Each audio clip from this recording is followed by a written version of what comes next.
परेशान होकर आंखों के डॉक्टर ने हमारी आंखों के लिए कई चश्मों के नंबर बताए, लेकिन मेरी आंखों के काम नहीं आए। अंत में झुंझलाकर डॉक्टर ने एक हाई पावर का चश्मा हमारी आंखों को लगाया। बोले अब दिखा। मैंने इंकार में सिर हिलाया और कहा डॉक्टर बेकार में मत झुंझलाओ, दिखला सकते हो तो दिखलाओ। मेरी जहां तक निगाह टिकती है मुझको आजादी नहीं दिखती है। वाह! एक होता है पीढ़ियों का अंतर, जनरेशन गैप। हमारे घर में अगर बूढ़े बाबा हैं, दादा हैं, छोटे बच्चे हैं, तो एक अनबोलापन आ जाता है, एक जनरेशन गैप आ जाती है।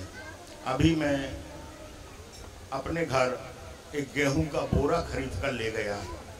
मैंने पिताजी से कहा ये गेहूं का बोरा 1800 रुपये का आया है। उन्होंने कहा मनोज जब मैं तुम्हारी उम्र का था बेटा तो ये गेहूं का बोरा 18 रुपये का आता था। मैंने कहा खाली आता होगा? बोले नहीं भरा आता था। ये जनरेशन गैप है मित्रों। अगर बोरा छत्तीसगढ़ का हो, दुर्ग का हो और यूपी में लखनऊ चला जाए मित्रों बोरा, तो वो राज्यपाल भी बन जाता है। मैं नाम नहीं लेता, मेरा मतलब मोतीलाल बोरा से बिल्कुल नहीं है। ये पीढ़ियों का अंतर है। सुनिएगा, सुनाता हूँ। हरांगन की बात है, जो बुजुर्ग लोग बैठे हैं उनने ये समय देखा है। सुनिएगा। स्वागत। मेरी बूढ़ी माँ मुझसे कहती थी, मेरी बूढ़ी माँ मुझसे कहती थी बेटा इस देश में कभी घी दूध की नदी बहती थी।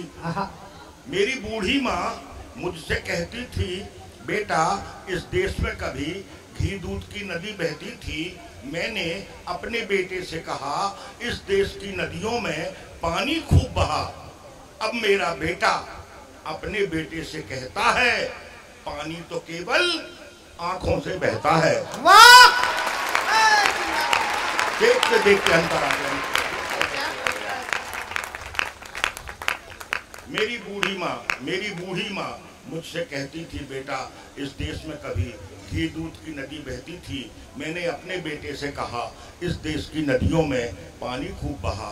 अब मेरा बेटा अपने बेटे से कहता है पानी तो केवल आंखों से बहता है।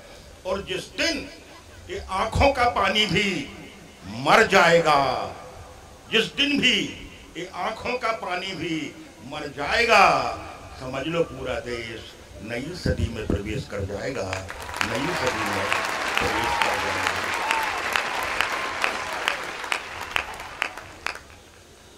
शिकार के शौकीन नामी ग्रामी नेता और महात्मा गांधी। अब इसके बाद देखिए अगला दृश्य। परेशान होकर आंखों के डॉक्टर ने हमारी आंखों के लिए कई चश्मों के नंबर बताए। परेशान होकर आंखों के डॉक्टर ने हमारी आंखों के लिए कई चश्मों के नंबर बताए, लेकिन मेरी आंखों के काम नहीं आए। अंत में झुंझलाकर डॉक्टर ने एक हाई पावर का चश्मा हमारी आंखों को लगाया। बोले अब दिखा। मैंने इंकार में सिर हिलाया और कहा डॉक्टर बेकार में मत झुंझलाओ, दिखला सकते हो तो दिखलाओ। मेरी जहां तक निगाह टिकती है मुझको आजादी नहीं दिखती है। वाह! मेरी जहां तक निगाह टिकती है मुझको आजादी नहीं दिखती है। डॉक्टर बोले ये बात पहले क्यों नहीं बताई? शिक्षक होकर आजादी की बात करते हुए शर्म नहीं आई? मैंने कहा आई थी लेकिन मर गई है, मुझे अनाथ कर गई है। डॉक्टर बोले मजाक बंद करो। मैंने कहा आजादी मजाक है? आजादी मजाक है? डॉक्टर बोले बहुत बात घुमाते हो, कमाल है। मैंने कहा कैसा कमाल है? ये आजादी की इज्जत का सवाल है। सुनते ही डॉक्टर ने कहा अगर आजादी की इज्जत का सवाल है तो सुनो, आजादी है उन्हें शोषण करने की, तुम्हें शोषित होने की, उन्हें हंसने की, तुम्हें रोने की। आजादी है उन्हें शोषण करने की, तुम्हें शोषित होने की, उन्हें हंसने की, तुम्हें रोने की। मैंने कहा डॉक्टर, न चैन है न आराम है, जीना हराम है। डॉक्टर बोले आपसे आपसे आपसे कौन कहता है कि आप जिए? कौन कहता है आपसे कि आप जिए? आप आजाद है मरने के लिए, मर जाइए। मैंने कहा डॉक्टर आप कोई तरीका बताइए। डॉक्टर बोले नदी में कूद के मर जाओ। मैंने कहा सूखा पड़ा है, दूसरा उपाय बताओ। वाह वाह, सूखा पड़ा है, दूसरा उपाय बताओ। डॉक्टर बोले बिजली के नंगे तार छू लीजिए। मैंने कहा कई बार छुआ लेकिन कुछ भी नहीं हुआ। बिजली से मरने में वक्त का खोना है, बिजली का तो घर घर में रोना है। मैंने इतना ही कहा था कि डॉक्टर का लाइट ऑफ हो गया।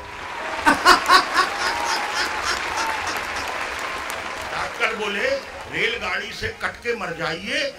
मैंने कहा रेलवे टाइम टेबल की हंसी मत उड़ाइए। एक रात प्लेटफॉर्म पर जाकर बैठ गया था, ज्यों ही ट्रेन आती दिखी दौड़कर पटरियों पर लेट गया था। लेकिन ट्रेन मुझे देखकर पटरियां छोड़कर आगे बढ़ गई। मैं तो बच गया और वह मजदूरों के झोपड़ों पर चढ़ गई।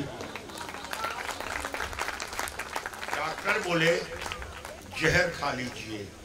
मित्रों, मेरे पूरे जीवन की सर्वश्रेष्ठ 2 पंक्तियां आज अल्ट्रा ट्रैक में देकर जा रहा हूं। अच्छी लगे तो मंच तक अपना आशीर्वाद भेजिएगा। डॉक्टर बोले जहर खा लीजिए। मैंने कहा डॉक्टर होकर आप कैसी बातें करते हैं? इस देश में लोग जहर से नहीं दवाइयों से मरते हैं। कोरोना काल की सबसे बड़ी सच्चाई है। एक बार जरा जोरदार तालियां बजाइए। वाह वाह वाह वाह वाह वाह पंडित जी, दवाइयों से मरते हैं। डॉक्टर बोले मिट्टी का तेल डाल के आग लगाओ। मैंने कहा गरीब का मजाक मत उड़ाओ। ब्लैक में 50 रुपया लीटर मिलता है, कृपया इतनी महंगी मौत न बताओ। हो सके तो कोई सस्ता सा उपाय बताइए।